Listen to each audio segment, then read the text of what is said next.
So let's stop with the diplomatic lying, the gross lies, which basically involves imperialist powers coming to the Sahel to defend quote-unquote democracy and human rights.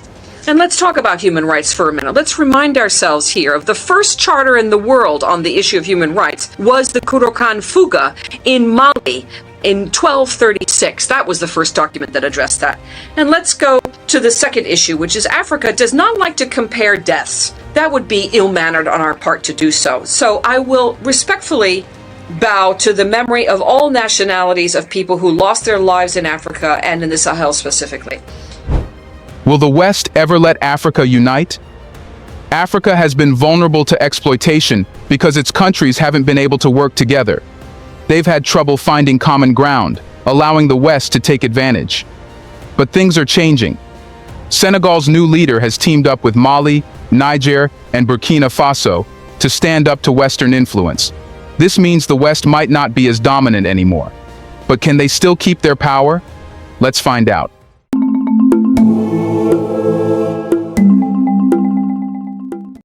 The political landscape in Africa is undergoing a seismic shift, with Senegal's new leader aligning with counterparts from Burkina Faso, Mali, and Niger in a persistent call for autonomy and sovereignty. This coalition, aimed at challenging Western dominance in the region, has set alarm bells ringing in Western capitals. Senegal's emergence as a champion of African self-determination marks a significant turning point in the continent's struggle for freedom from external influence. But what's Senegal's new political stance? Senegal, a nation renowned for its rich cultural heritage and vibrant democracy, has recently emerged as a focal point in Africa's quest for autonomy and self-determination. Under the leadership of a new charismatic leader, Senegal has embarked on a bold journey towards asserting its sovereignty and challenging external interference in its affairs. This newfound political stance has reverberated across the continent, inspiring similar movements in neighboring countries and sending shockwaves through Western capitals. At the heart of Senegal's new political stance lies a genuine belief in African solutions to African challenges. The days of relying on Western aid and intervention are over, replaced by a determination to chart a course that aligns with the interests and aspirations of the Senegalese people. This echoes a broader sentiment across the continent, where leaders increasingly reject the notion of Western superiority and advocate for a more equitable global order. Central to Senegal's push for autonomy is a commitment to reforming outdated systems and structures that have long hindered the country's development. This includes economic policies prioritizing the interests of foreign powers over those of the Senegalese people. One of the key areas of focus is monetary policy, which calls for a strategic exit from the CFA franc system, which many see as a relic of colonialism that perpetuates economic dependency on France. The push for economic reform is not just about breaking free from the shackles of neo-colonialism, but also about creating opportunities for growth and prosperity for all Senegalese citizens. Senegal's new leadership recognizes that true independence cannot be achieved without economic self-sufficiency, and is committed to implementing policies promoting entrepreneurship, innovation, and inclusive economic development. In addition to economic reform, Senegal's new political stance strongly opposes external interference in African affairs. This includes criticism of Western intervention, particularly by former colonial powers such as France, whose military presence in the region has long been a source of tension and resentment. The call for removing foreign military bases and renegotiating unequal treaties reflects a growing desire among African nations to assert their sovereignty and reclaim control of their destinies. Another key aspect of Senegal's new political stance is its emphasis on forging partnerships with other African nations based on mutual respect and solidarity. The recent alliance formed with Burkina Faso, Mali, and Niger is a testament to Senegal's commitment to Pan-Africanism and the principle of African unity. By joining forces with neighboring countries, Senegal seeks to amplify its voice on the global stage and strengthen its position in negotiations with external powers. The implications of Senegal's new political stance extend far beyond the country's borders. The West's reaction to Senegal's assertiveness will be closely watched, as it could have far-reaching consequences for regional and global geopolitics. Western powers, accustomed to dictating terms to African nations, may find themselves on the defensive as African leaders increasingly assert their independence and demand equal treatment on the world stage. But what does unity among African nations show us? The unity of African nations has long been an elusive goal, hindered by historical divisions, external interference, and competing interests.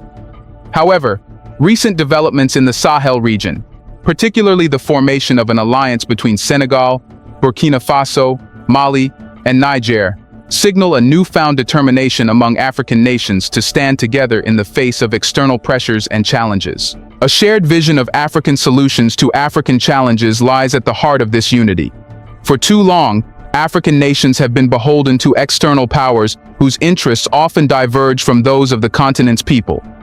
The alliance formed by Senegal and its neighbors represents a rejection of this status quo and a bold assertion of African agency and autonomy. The significance of this unity cannot be overstated. In a region plagued by instability, poverty, and insecurity, the solidarity demonstrated by Senegal, Burkina Faso, Mali, and Niger offers hope for a brighter future.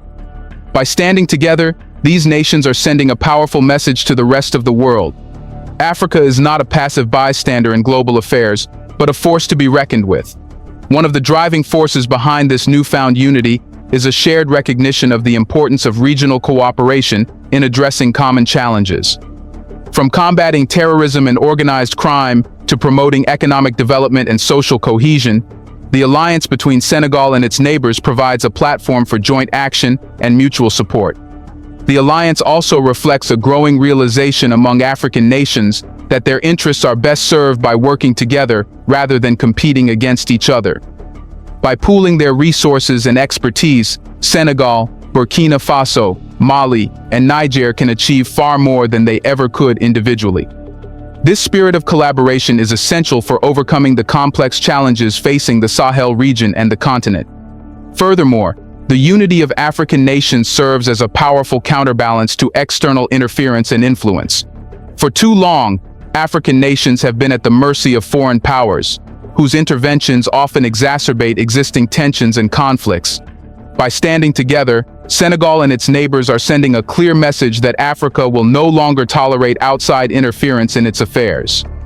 Here's a reminder to please like and share the video and subscribe to our channel to watch more videos on Black culture, history, civilization, and identity. Let's continue now.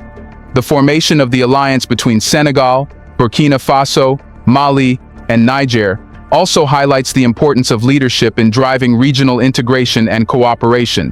Senegal's new leader, in particular, has played a pivotal role in rallying support for the alliance and articulating a vision of African unity and solidarity. His bold leadership has inspired hope and confidence among his counterparts in the region, laying the foundation for a new era of cooperation and partnership. However, the road to African unity is not without its challenges. Historical divisions, ethnic tensions, and rivalries between neighboring states obstruct regional integration and cooperation. Furthermore, external powers, wary of losing their influence in the region, may seek to undermine the alliance and sow discord among its members. Despite these challenges, the unity of African nations offers a glimmer of hope in an otherwise uncertain world. By standing together, Senegal, Burkina Faso, Mali, and Niger are not only advancing their interests but also laying the groundwork for a more prosperous, peaceful, and united Africa. As they embark on this journey together, they carry the hopes and aspirations of millions across the continent who yearn for a better future. For African unity, one important factor needed to be addressed: Western intervention. So, what perspective do these nations have now about Western intervention? Throughout history, Africa has been a battleground for competing interests and ambitions, with Western powers often seeking to exert influence and control over the continent. From the era of colonialism to the present day, African nations have borne the brunt of Western intervention, experiencing exploitation, oppression, and conflict as a result. In recent years, there has been a growing chorus of criticism against Western intervention in African affairs, with leaders and activists speaking out against what they see as a continuation of colonial-era practices under the guise of development assistance and humanitarian intervention. One of the primary criticisms against Western intervention in Africa is its tendency to prioritize the interests of external powers over those of African nations and their people.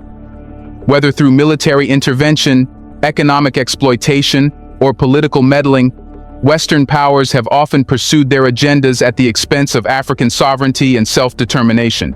This has led to a deep sense of resentment and mistrust among African leaders and populations, who feel that their voices are being ignored and their agency undermined by external actors. A particularly contentious issue in recent years has been the presence of Western military forces in African countries, ostensibly to combat terrorism and stabilize conflict-ridden regions. While Western governments often justify their military interventions as necessary for maintaining peace and security, critics argue that these interventions have only served to exacerbate existing tensions and fuel further violence. In many cases, Western military operations have resulted in civilian casualties, displacement, and the erosion of basic rights and freedoms, further deepening the cycle of conflict and instability. Another aspect of Western intervention in Africa that has come under scrutiny is its role in perpetuating economic dependency and exploitation. For centuries, Western powers have plundered Africa's natural resources, extracting wealth and leaving behind a legacy of poverty and underdevelopment. Despite the rhetoric of aid and development assistance, many African nations continue to grapple with high levels of poverty, unemployment, and inequality, exacerbated by unfair trade practices and exploitative contracts imposed by Western corporations. Critics also point to the hypocrisy of Western governments and international organizations, which often espouse lofty ideals of democracy, human rights, and good governance, while turning a blind eye to their complicity in perpetuating injustice and oppression in Africa. From supporting authoritarian regimes to turning a blind eye to human rights abuses, Western powers have often prioritized their geopolitical interests over the well-being of African populations, undermining the very principles they claim to uphold.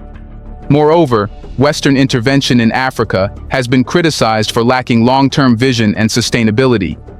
Too often, Western governments and international organizations adopt short-term piecemeal approaches to addressing complex challenges such as poverty, disease, and conflict, failing to address the root causes of these problems or engage meaningfully with local communities and institutions. This has led to a cycle of dependency and vulnerability, where African nations rely on external assistance rather than developing their capacity to address their challenges autonomously. In recent years, African leaders and activists have become increasingly vocal in their criticism of Western intervention, calling for a more balanced and equitable approach to engaging with the continent. This includes demands for greater transparency and accountability from Western governments and corporations operating in Africa, and calls for reparations and restitution for the historical injustices inflicted upon the continent. Furthermore, African nations increasingly recognize the importance of regional cooperation and solidarity in addressing common challenges and asserting their collective interests on the global stage.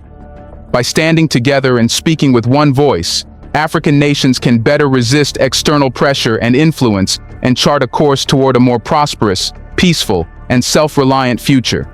And what does the new unity think about economic reforms? Economic policy reform has emerged as a central tenet of Africa's quest for autonomy and self-determination. Across the continent, leaders and policymakers are increasingly recognizing the need to break free from the shackles of neo-colonialism and chart a new course toward economic development and prosperity. From calls for currency reform to demands for fair trade and investment practices, the push for economic policy reform is gaining momentum as African nations seek to assert their sovereignty and reclaim control of their economic destinies. One key area of focus for economic policy reform in Africa is the reform of monetary systems that perpetuate dependency and hinder economic growth. Many African countries still use currencies tied to former colonial powers, such as the CFA franc, which is pegged to the euro and controlled by the French treasury. Critics argue that these monetary arrangements limit the ability of African nations to pursue independent monetary policies and stifle economic development by favoring the interests of the former colonial powers over those of African citizens. In response to these concerns, there have been calls for a strategic exit from currency unions like the CFA franc and adoption of national currencies that better reflect African nations' economic realities and aspirations. Senegal's recent decision to withdraw from the CFA franc system and introduce a new national currency is a significant step towards reclaiming economic sovereignty and asserting control over monetary policy. Currency reform is not just about asserting sovereignty, but also about creating opportunities for economic growth and development. By adopting national currencies, African nations can pursue monetary policies tailored to their specific needs and priorities rather than being dictated by external actors.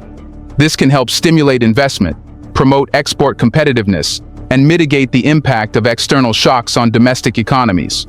Another key aspect of economic policy reform in Africa is the promotion of fair trade and investment practices that prioritize the interests of African nations and their people. For too long, Africa has been a source of cheap labor and raw materials for the rest of the world, with little benefit to its citizens. The push for fair trade and investment practices seeks to rebalance this equation by ensuring that African nations receive fair compensation for their resources and labor, and have a greater say in the terms of trade and investment agreements. One of Africa's main obstacles to economic development is the persistence of unequal trade relations with the rest of the world.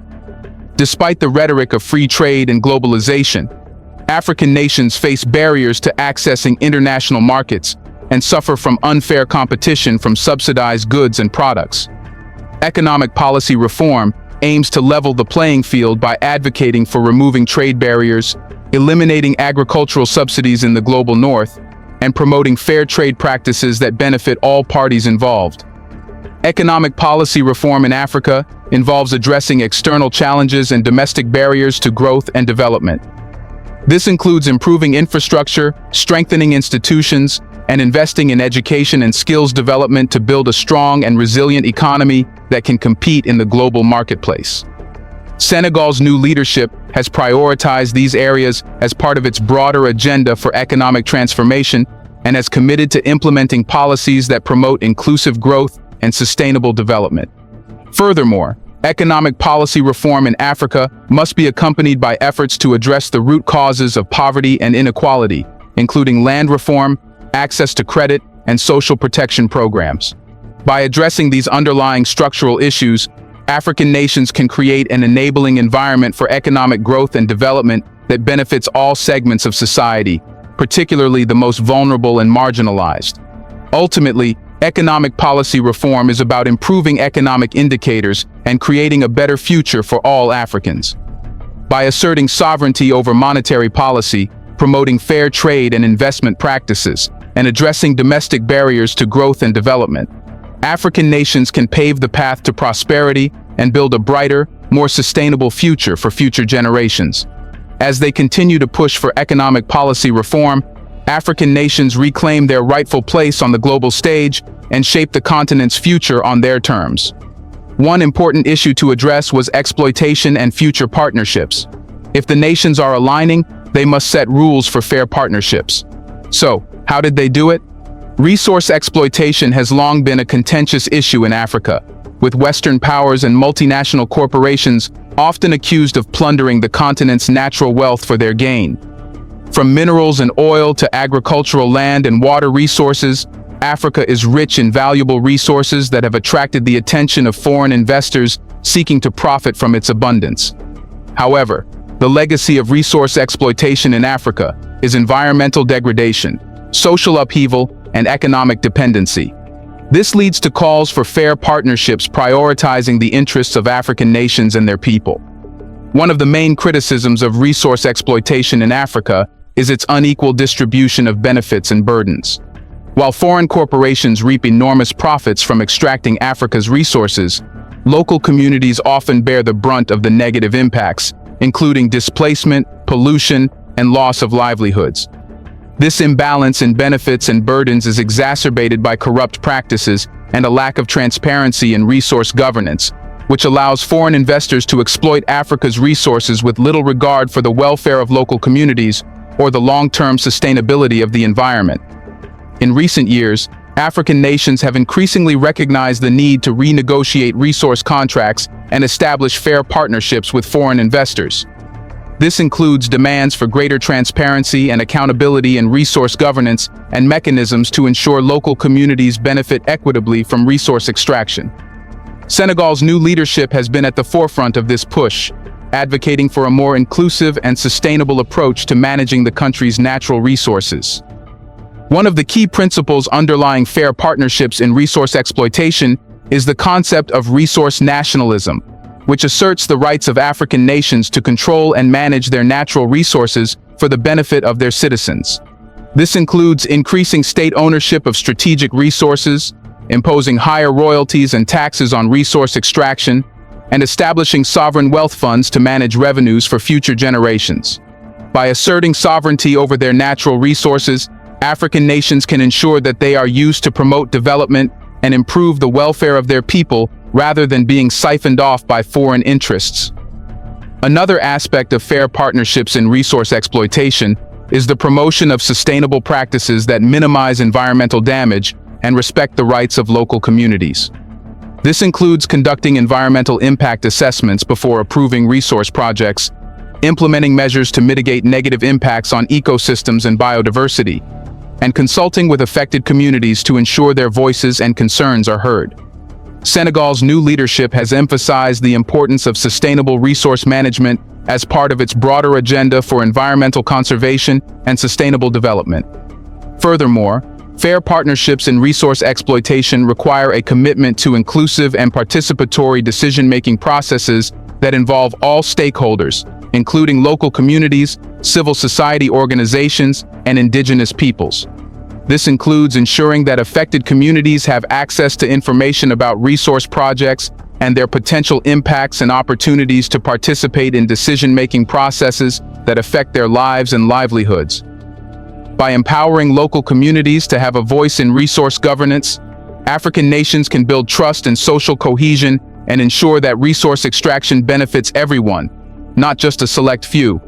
In addition to promoting fair partnerships in resource exploitation, African nations must diversify their economies and reduce their dependency on natural resource exports.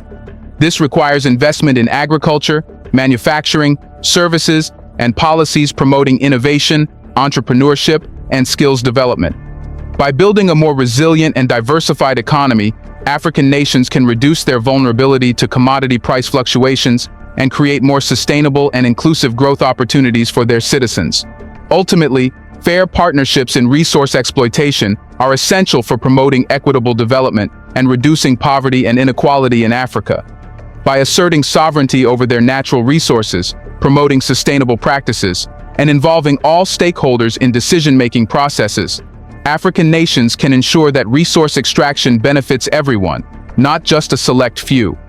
As they continue to push for fair partnerships, African nations reclaim their rightful place as stewards of their destiny and shape the continent's future on their terms. Do you think African unity shows a better future? Is it what the West was scared of the most? Let us know in the comment section. What is the future of the West in Africa now? Do you want to watch more videos like this one? If so, subscribe to our channel and press the bell icon next to it. We have decided to bring videos on something nobody talks about: the Black culture, civilization, history, and evidence about how glorious Blacks have been. Thanks for watching, and until the next video, stay tuned.